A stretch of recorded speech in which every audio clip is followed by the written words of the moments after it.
only mode.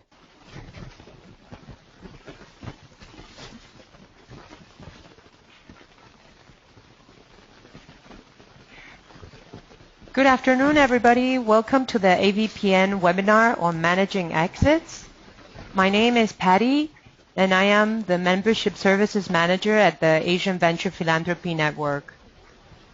With us today is Priscilla, who is the Research Manager at the European Venture Philanthropy Association, our sister network association, and Ovin, who is the Director of Business Development at Ferd Social Entrepreneurs.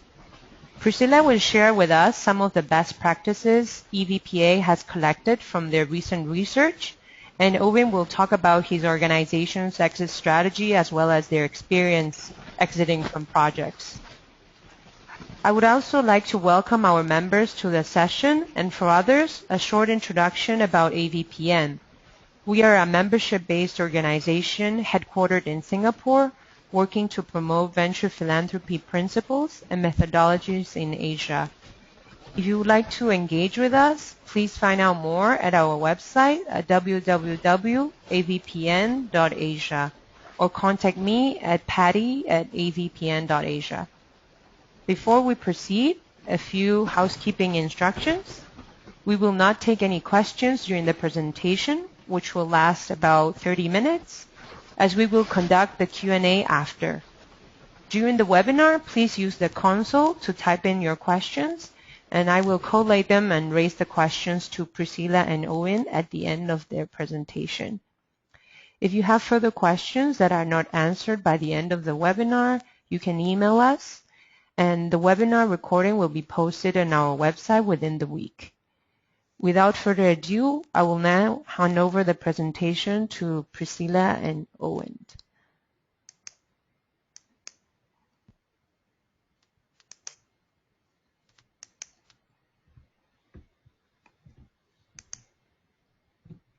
Priscilla? Yes, good morning, everyone. My name is Priscilla Boiardi, and I'm AVPA's Research Manager, just as Patty said. As Patty was saying, at EVPA, we conducted research on exit strategies in venture philanthropy and social investment because we wanted to provide our membership base with a practical guide of how to plan and execute an impactful exit. So today it's me and my colleague Oyvind, who is one of the people who was part of the expert group that helped us develop our 5-step exit strategy process. So let's start from EVPA's definition of an exit strategy. So we defined an exit strategy as the action plan to determine when the VPO can no longer add value to the investee and to end the relationship in such a way that the social impact is either of the investee is either maintained or amplified, or that the potential loss of social impact is minimized. So as I was saying in our manual, we have developed a 5-step process to help VPSI practitioners plan and execute an exit. We also distilled the best practices, which I will be sharing with you today, for each of these 5 steps.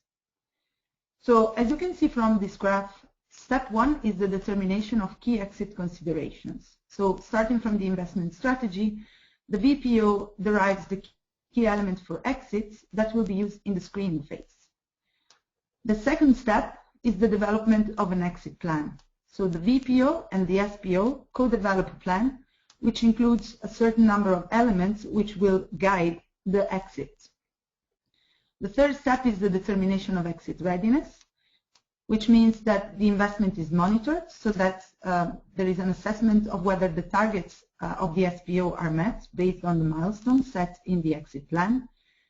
And then the exit readiness is determined both for the VPO, depending on its own goals, and for the SPO. Then the exit strategy is executed, so there are considerations at this step regarding how to exit and whom to exit to. And as a final step, post-investment follow-up activities take place. So there is an evaluation of the exits and also of the VPO and the SPO. And then there are follow-up activities with the SPO. We believe that the exit strategy process and the investment process need to go hand in hand, because this can ensure long-lasting impact beyond the exit. So we've tried to match the different steps in the investment process with our exit strategy process. So as you can see from this slide, the determination of exit consideration happens during the deal screening, the development of the exit plan during the due diligence and the deal structuring, the determination of exit readiness by default during the investment management. Then at the moment of exit, the exit is executed. And then there are post-investment follow-up activities, which of course go beyond the single investment process. Going into further details in the 5 steps, step 1 is the determination of key exit consideration.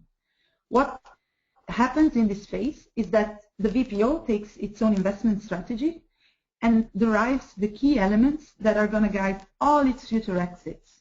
So this happens before a choice of which investees to invest in is made. It's an internal step that happens within the VPO, and all the elements that are listed on these slides will play a role. So the context, which includes the sector and the geographical focus of the VPO. Because, for example, if you are a VPO active in a country where the market for social outcomes is not very developed, you will need to consider that when you exit, you might not be able to exit to a similar actor in the same geography. Then the type of investee, the social and financial return goals you have, the type of funding you're using being grant, debt, or equity, your co-investing policy, and of course, the relationship you have with your own donor, funders, or trustees. So once all these elements are determined, as I was saying, they will guide all future exits. So they will also guide the development of the single exit plan. So here we are at the step that takes place, as I was saying earlier, during the due diligence and the deal structuring. So before the investment is made, the VPO co-develops the exit plan with the SPO. The exit plan needs to include all these elements, so the investment targets for the VPO, but also the goals for the SPOs, and the milestones that will be used to assess the achievement of the goals. The timing of exit, the mode of exit, the resources that are allocated to the exit plan itself, and different exit market scenarios. So it's very important that this plan is developed and that it's actually co-developed, because if the VPO and the SPO work together and communicate their expectations, their agenda, and their strategic aims, there will be much more clarity in the later stages down the process. Our recommendation we give is that you should always formalize goals and milestones and include all these elements of the exit plan in your memorandum of understanding. But of course, this doesn't mean that the exit plan is set in stone and will never change. VPO and the SPO need to provide sufficient flexibility so that they can react to deviations from the exit plan, which can be, for example, an early stage or a late stage, but also additional funding requirements or funding delays. So all these things need to be taken into consideration because the exit plan needs to be flexible enough to allow for this. Then, once the investment starts, we go into the phase of investment management, within which we will have the determination of exit readiness. So as you can see from the graph on the left, in step 2 we have developed the exit plan, so the investment now starts and needs to be monitored. So the VPO needs to assess whether the SPO is achieving its goals according to the milestones. Then at the planned exit date, there are different possible scenarios. The VPO needs to assess whether the goals of the SPO have been achieved. There are different scenarios. The best one, of course, is that the goals have been achieved, so the SPO is exit ready. And then there is a second question. So is the SPO also investment ready? So is it interesting for a follow-on investor? In the positive case, the SPO is investment ready. So exit can be executed and we can thus go to step 4. However, this scenario, it's really more theoretical than practical, as normally many things happen. So it's possible that when exit readiness is achieved, investment readiness is not achieved. This means that the VPO would be able to exit the SPO because it feels it can no longer add any value to the SPO and that the phase it was in is ended, but there is no follow-on investor capable of taking over for a number of different reasons. So in this case, either the VPO decides to bridge the gap of investment readiness. This means that it will invest a little bit more until the SPO becomes investment ready, so that then it can exit.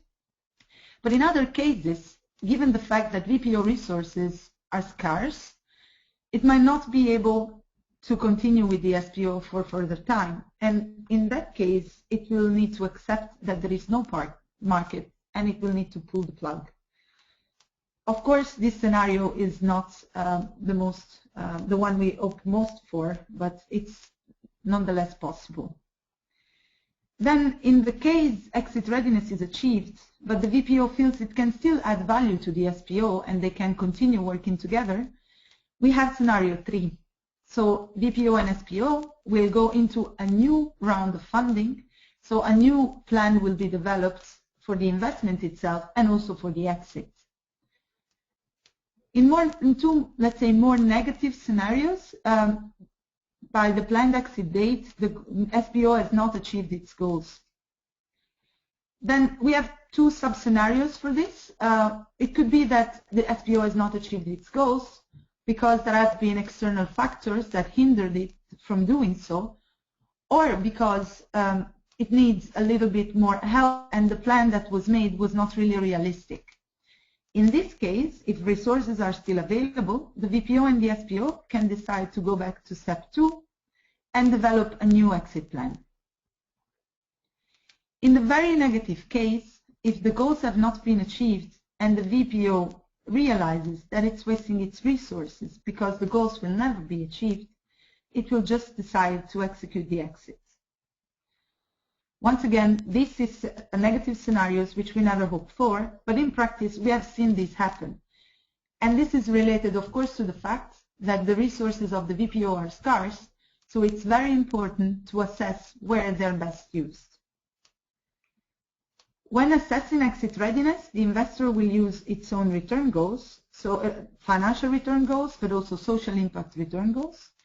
And to assess the exit readiness of the SPO, it will use 3 dimensions. So whether the SPO has achieved the planned social impact, whether it has achieved the planned goals in terms of financial sustainability, so the capability of attract resources that are necessary for its growth, and also if it has achieved its goals in terms of organizational resilience. If all these goals have been achieved, we go into step 4, which is the execution of the exit. So this is really the step when the VPO determines whom to exit to and how to exit. And the exit is actually executed. So in terms of exit mode, working with practitioners, we have realized that it will very much depend on the type of financing instrument you're using. And we are using 3 broad categories, so grant, debt, and equity. So in case of grant, of course, the exit will be in a certain way easier because when the support ends, it's exit time.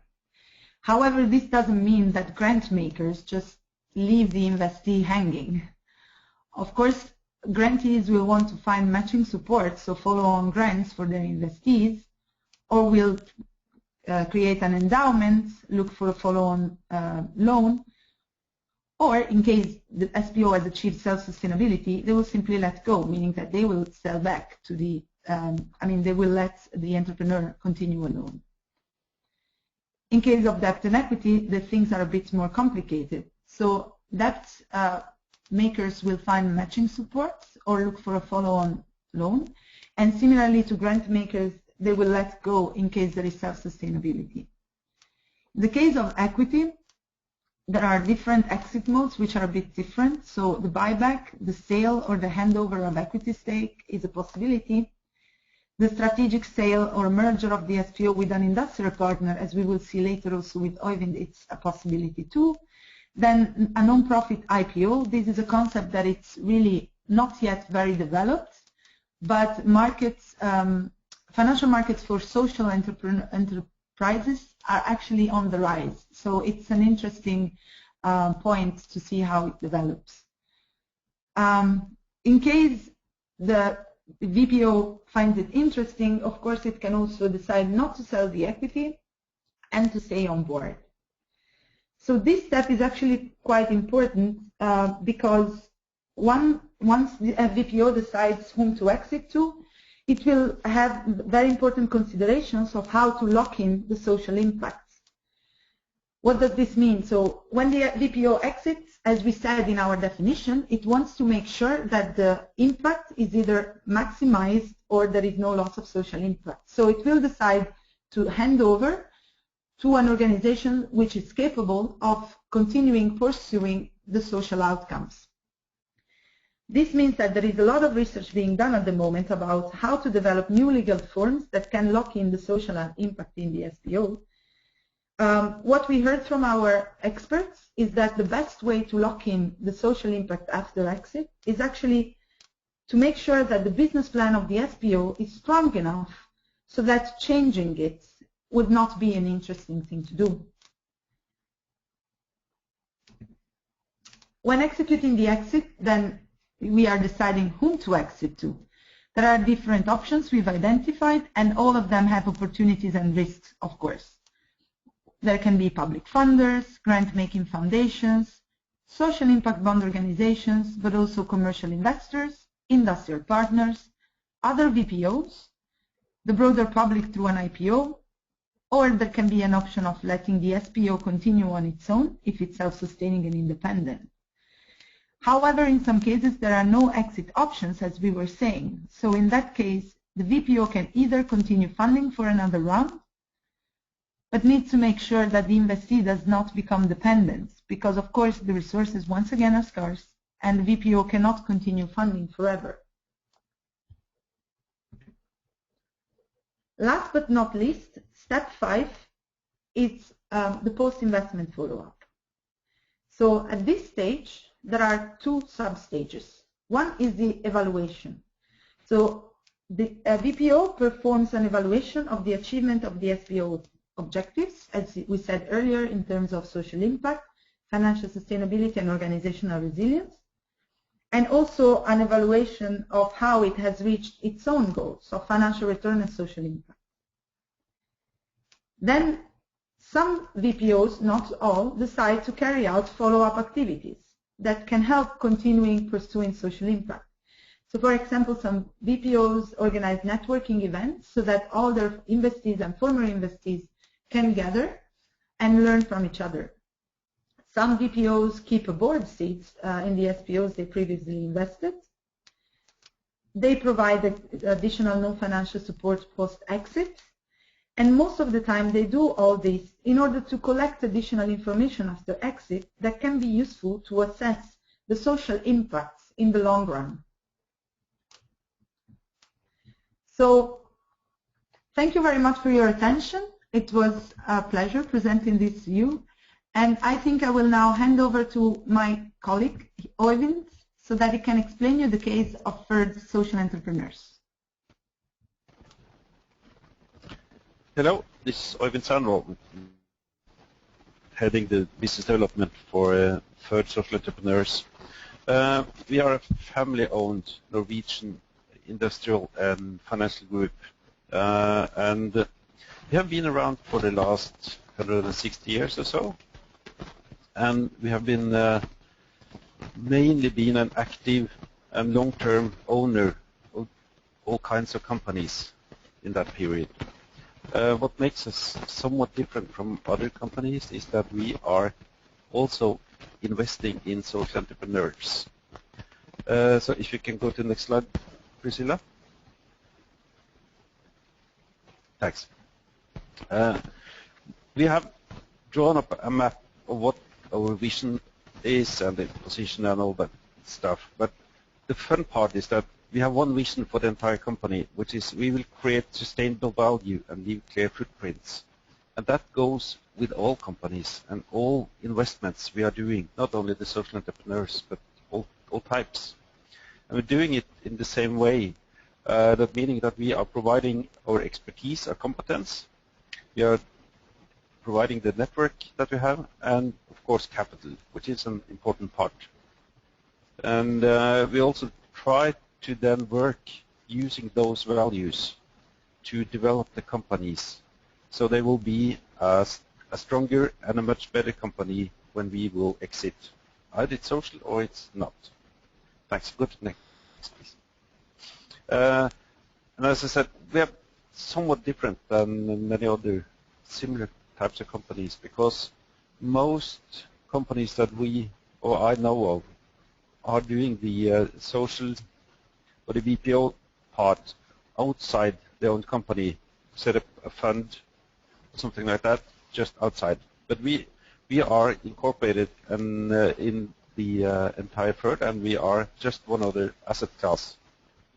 However, what makes us somewhat different is that we are not measured on the financial return, but on the impact return, which is kind of fun and it's kind of challenging, but that might be another discussion. So if you just go to the next one, Priscilla. Thanks. Currently, we have a portfolio of 9 active investments, and we are mainly or almost only investing in companies that are working with children and youngsters up to the age of 30 approximately, and all of them need to be based and work outside of Oslo, or not Oslo, but Norway. Almost all of them only have activities in Norway, but we are seeing that a few of them are starting to expanding outside the borders of Norway. So some of them are actually already established in Sweden, Denmark, Iceland. We have another one that's, well, actually has been setting up a small company in Pakistan. But they are trying to get out of the home turf. But the active investments, we will normally invest in them for the horizon of 3 to 7 years, but most of the agreements that we are setting up are 3 years. So after the 3-year period, we are making a decision what to do now, and that process is what I'm going to talk to you all about. But after we have exited, we also have set up an alumni group, and currently we have had 5 exits, which you can see at the bottom of the screen, and it has been various types of exits, and we learned something new in all of them. I'm also just in the middle of 2 other exits. We have Kjør for livet, which is the black square up in the right corner. We are exiting within a month, and Purple Projector, which is the one with the green rose, will be exited before June the 30th. So, and we are just in the middle of the process to wrap up that process. But I can take a few words on those 2 because they are quite different from the Unicus case that we're going to discuss today. But I think that's probably enough about the social entrepreneurs offered so far. So if you can go to the next slide, please. Okay, Unicus, which is one of the first investments we made.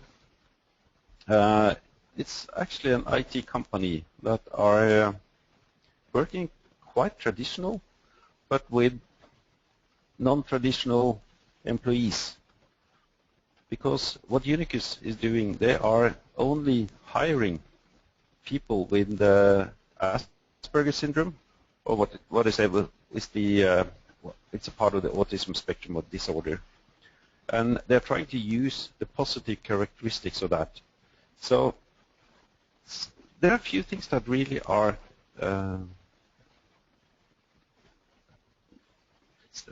specialties for those mainly boys which are employed by Unicus, and they are extremely dedicated and at their work, and they're all very interested in information technology. So what I do are that just employ them, and they have then set up these company which are providing services within testing and quality assurance. And what we see is that those guys are probably the best testers in the world. They are really, really good. So, and I mean, I've been working in the IT industry for quite a few years, and I've been doing IT testing, and it's not my favorite topic. But those guys, they love it, and they are really, really good. And the fun part, again, is that when you are around 20 years old and you have been classified with Asperger's syndrome, most people are just been looked on in regular work. But what Unicus is doing is just turn the world upside down for them and say, well, great, you got Asperger. That's excellent quality. That's what we need. So just to see that how the world are just turned upside down for those guys is amazing, and it's quite fun to see. To have that turn from actually having quite a few hopes for the future to actually see that there are hope and they are getting into the regular workforce as anybody else. When we first invested in them, we had quite a few long talks with them on how to do this. But we get in on this at a really early stage. So we funded the ID, actually, because we have seen this work other places. Because Unicus is based on another company which is called the Specialist Foundation, or the Specialist Company, which is funded in Denmark. But Unicus is somewhat different in a few ways. But we knew this was going to work, so that's why we wanted to get in on the concept phase. So we had seed money for them for the first 3 years of operation, and we also put in the non-financial support, as we usually do with competence and the network we have. They didn't need much money, because as soon as they were able to set up the company and start hiring the consultants, they were able to start to send out invoices and get the money back. So we had a 3-year grant that was totaling of, at that time, 125,000 euros, which we divided in 3 years. So they get 1/3 each year. Next, please. So before we got into them as an investor, we worked pretty close with them, working with the business plan and the strategy, and was really working hard on, see, is this going to fly? Are they going to be sustainable? And we also helped them to find other investors and helped them to set up the operation. It was some kind of groundbreaking discussions we had due to how to invest. Are we going to do grants? Are we going to do equity? But we ended up giving them a grant, mostly because of taxation reasons, actually. But as soon as we decided to go in there, we started to work with them. And the way we normally do is that we will work really close with the management all the time, and we'll also always take position on the board. So what we are doing, that those of us who work in social entrepreneurs is normally sitting kind of as an observer or as a consultant, more or less, to the company. But we also put one on the board, which we normally pick from either Ferd itself or from one of the other companies that we own, because we own quite some multinational large companies where there are lots of expertise. So Unicus got one of the top guys at an IT company that we own on the board, and I was sitting there as an observer. And I also have had 20 years of my career spent in the IT industry, so we had some knowledge about what was going on, and that was okay. So we had to work really close with them. And then we got in with this 3-year agreement, but then after approximately halfway into the agreement, we had to start with the discussions if we was going to exit or extend the agreement for another period. And we had lots of discussions on that, but the main decision point was if there was going to be sustainable. That was the first goal, but also that if they were able to scale further. That led us into 3 alternative paths as the way forward. One of them was obviously to just continue on their own and no other partner.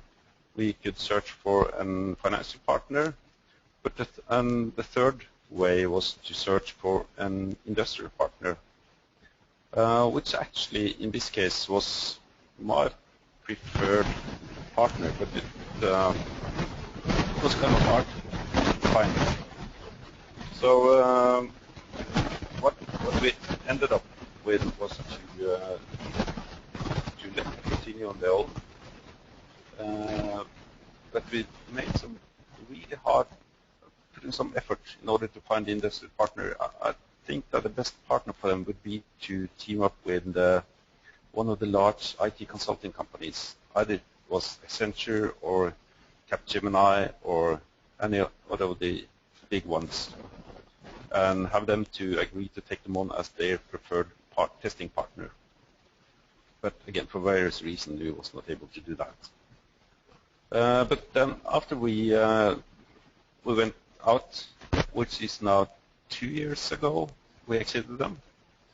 We have been working with them, not that close, but I've talked with the founder every now and then, and we have then set up an alumni group, which I showed you on one of the first slides, and they are invited to participate on all the gatherings and the seminars that we have with the portfolio and alumni groups, just in order to have them, talk to them and see what's happening.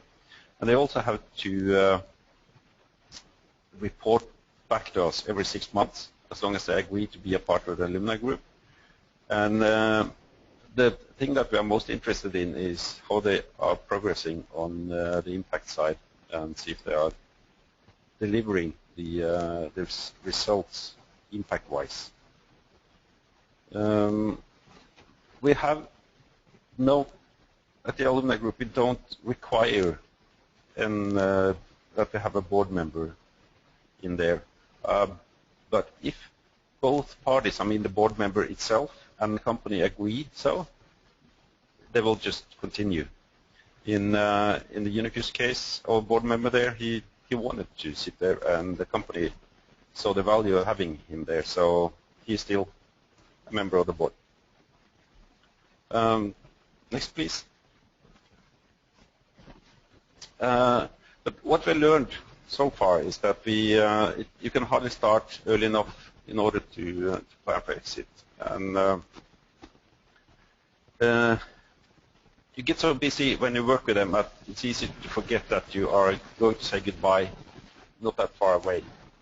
And starting early enough to just be clear to what are the goals to make an exit is really important. And we also see one of the main challenges for Unicus and almost all the other one is to work on the top line growth, because the selling part, most social entrepreneurs are not in this because they're good salesmen. They're in there because they have a really large heart, and they're in there because they care for what they are doing. So working on the top line growth is absolutely the biggest challenge and the largest factor in order to get an exit. And it's hard to do every now and then. But when it's for Unicus case, everything went pretty smooth, and we had a close working relationship, and that was fine. So they were able to continue on their own, although they were not able to have the growth that we wanted them to. Next slide, please. If you have some recommendation for this, is that again, but we are always making milestones agreements, milestone plans with the investments we are doing, and we need to be really focused on the exit criteria actually when we are making the milestones, in order to have clear goals and clear expectations for both the investee and for us as an investor, in order to know where we are going. And we also need to start the planning early, so the exit will not come as a shock. What we have done recently is the two other cases that I mentioned at the beginning, that we have, where we actually have debts. And what we saw a year ago was none of them was able to pay back the debt to us. So we set up an one-year agreement where we allow them to work down the debt. I say, well, we have those 5 or 6 points or milestones that you need to reach in order to be really sustainable. And for each of the points you are achieving, or each of the milestones you are reaching, we will write off the debt with 20%. That has actually worked pretty well. So both of the companies that looked challenging a year ago are now back on track and are really delivering good value. So making those clear exit criteria has been successful, at least for those two.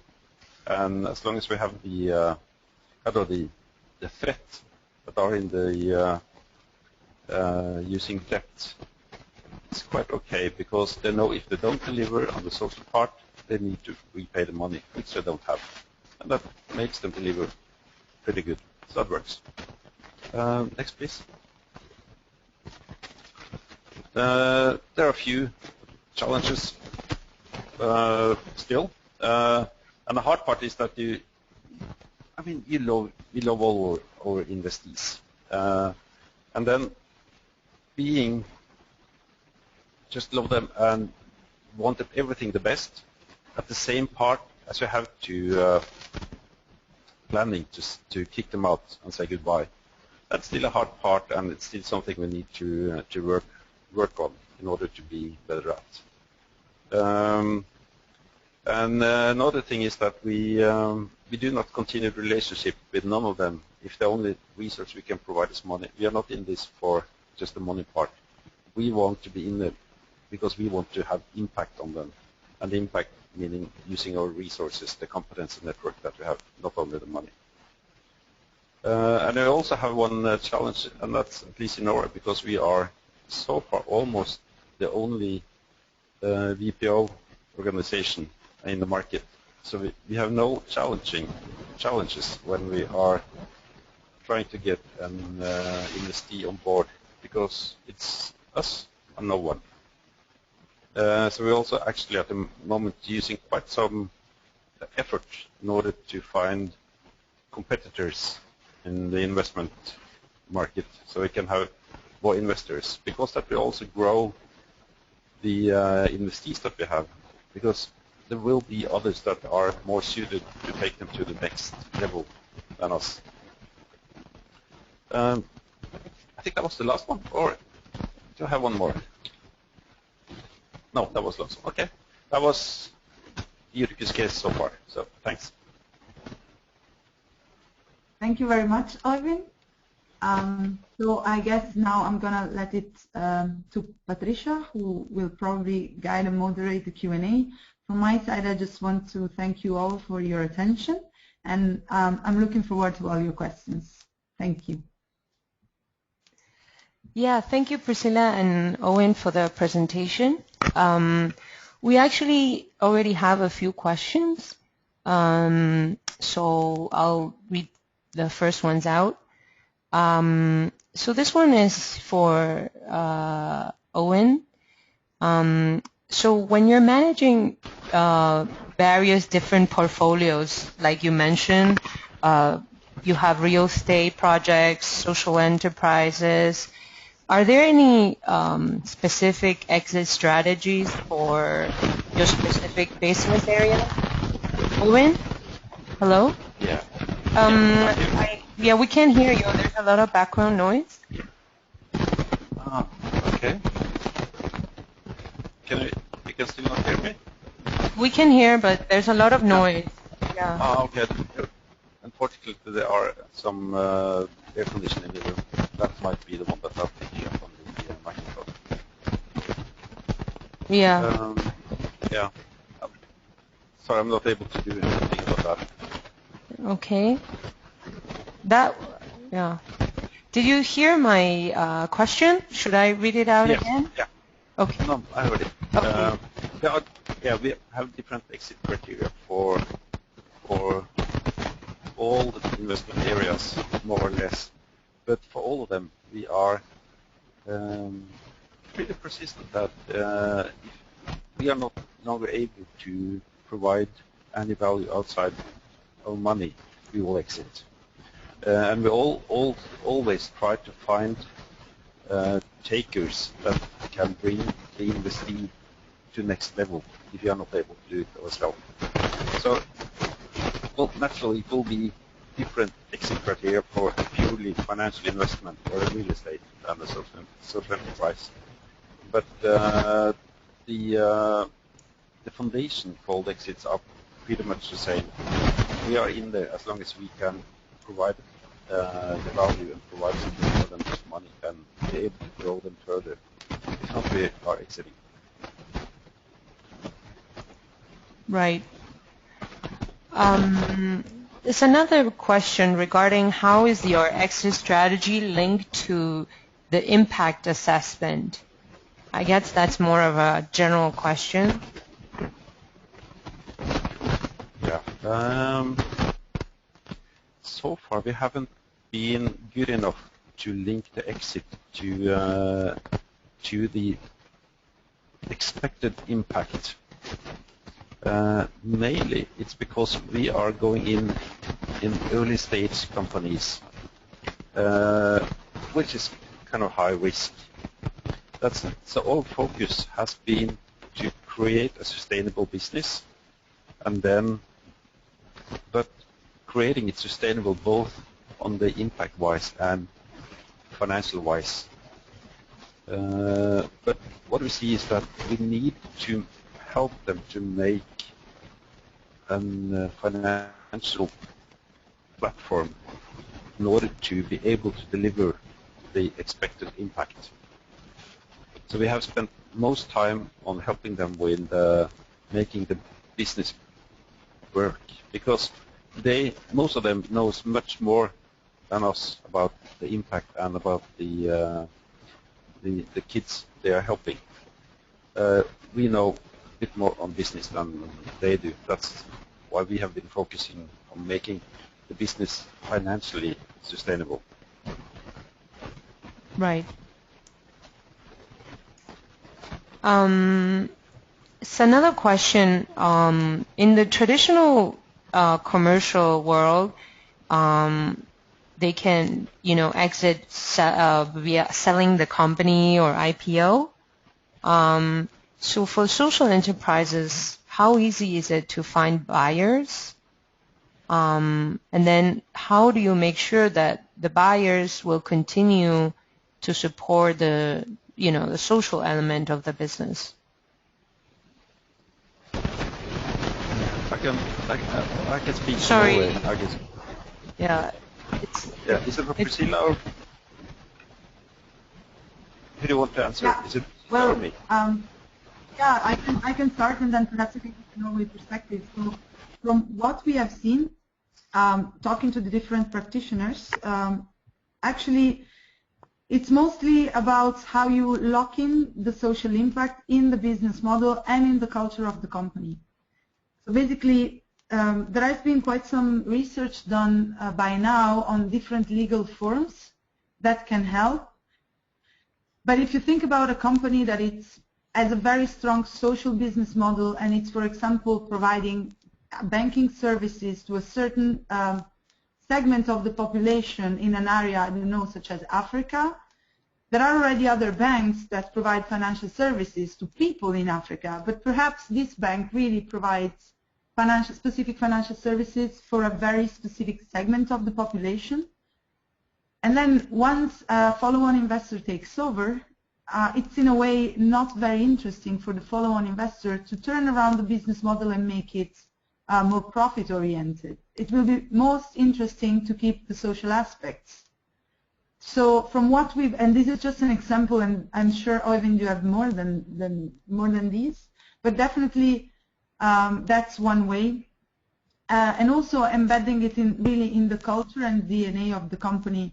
We have heard from practitioners that it's really a good way to guarantee that social impact is still pursued even after exit.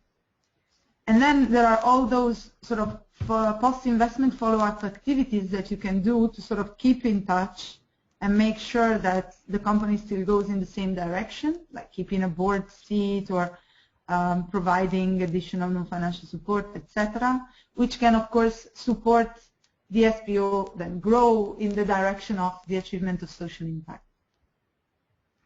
Do you want to add something, Oyvind? Yeah, and the only thing that we are doing is that after exit we are offering them an agreement to be a part of the alumni group. And being a part of our alumni group means that they still need to adapt the social values that we agreed on, and they still need to report on the impact they have. If they don't do that or they don't want to do that, that's fine, but then they're no longer a member of the alumni group and they are out of kind of over hands. They can continue as something else, but we cannot keep a control on the impact if they don't want to.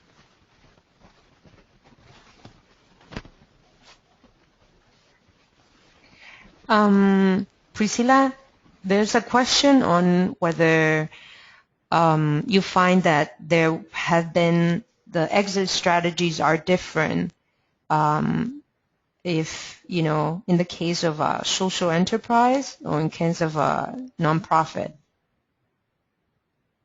Yeah. Well, I think it's about here. Yeah. So definitely the exit strategies are different depending on the type of SPO you are supporting, so the type of investee. When we were discussing with our expert group and also with other practitioners that were not directly part of the expert group, one comment that came up is that if you are investing in a charity, which, for example, has no trade revenue, or any company with no trade revenue, your exit options in a certain way will be reduced because you will never be able, or it will be very improbable that the organization becomes self-sustaining by the time you exit. So you really need to plan very carefully, because the risk there is that the SPO becomes completely dependent on your support, and that you will have to continue continue investing for following periods, because there will be no way for you to exit. So that's definitely a risk. On the other hand, if you're investing in a company which has trade revenues, the risk is, of course, of mission drift once you exit. Those are just examples. So this is just to say that, of course, there are specificities that pertain to each case. But that's why it's very important, once you have identified your type of investee coming from your investment strategy, that you really consider that when you develop your exit consideration, which will be sort of there to guide you for all your future plans. So that's what we see. Right. There's another question for Owen specifically, which is regarding Unicus exit. So when did this exit happen, and what has happened after that? The Unicus exit happened I think it's pretty much 2 years ago, and I got an email from the founder, from Lars, yesterday, because this is the time of the year where we are collecting the impact measurements again, and we agreed to have a small talk because so far they haven't had the growth that they wanted to, and we have been discussing to help them to get into other markets and to get out of Oslo, because they're only doing work here in Oslo, which is the capital of Norway. But they want to move into other cities and other places. So I'm going to have a chat with Lars or Unicus within a few days in order to see if we might reappear as an investor again and go back in order to help them to take new markets. It's not decided yet, and I need to talk to them to see what they want and what the plans are. But that's definitely an option. Mm-hmm. Owen, as a follow-up, what kind of incentives do you have for your investees to belong to this alumni network, and what are the benefits of doing that? Well, the benefit is that as long as Ferd has the position we have within this area in Norway, it's always a good thing to be associated with Ferd, and all of them want to be associated with Ferd because of they have easier access to the market, to the press, whatever they need. Because the owner of Ferd is profiled. I mean, he's the 5th richest guy in Norway. So when he says something, most people will listen. So it's always a good thing to be associated with him. In addition, we will still give them as much of the competence that we have. If they need something, or if they have a question, or they have some problems, we will talk to them. And we also will provide them with the pro bono partners if necessary. So there are some small benefits which might be okay to hang on to. Yeah. Right. There's a question on, I guess, a clarification. I think it might have been, Priscilla, in your presentation when you referred to organizational resilience.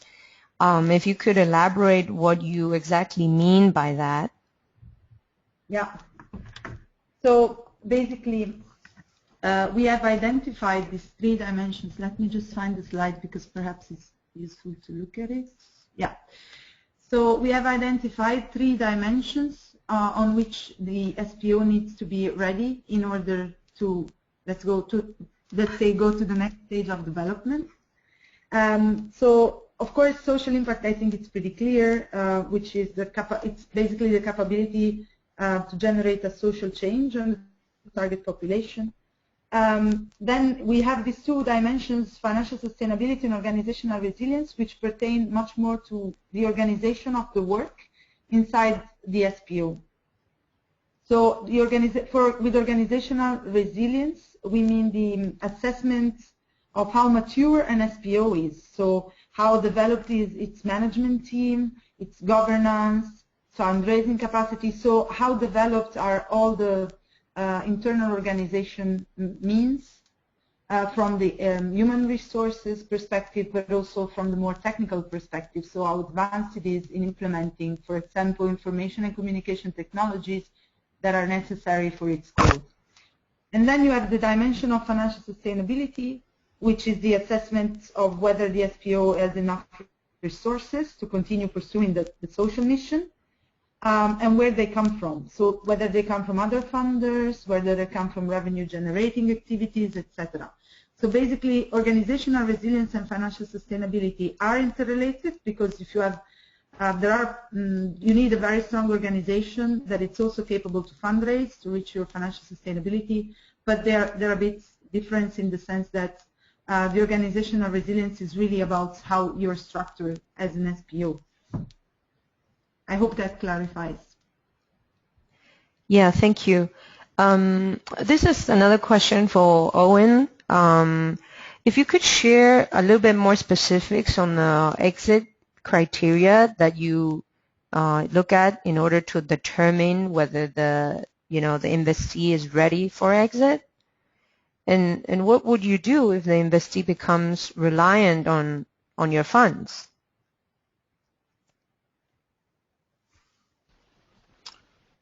Well, the exit criteria, it will vary from, of course, from case to case.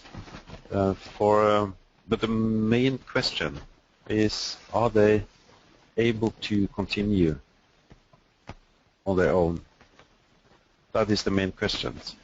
And what we have done for those two, with actually exiting with the one that we have financed via debt.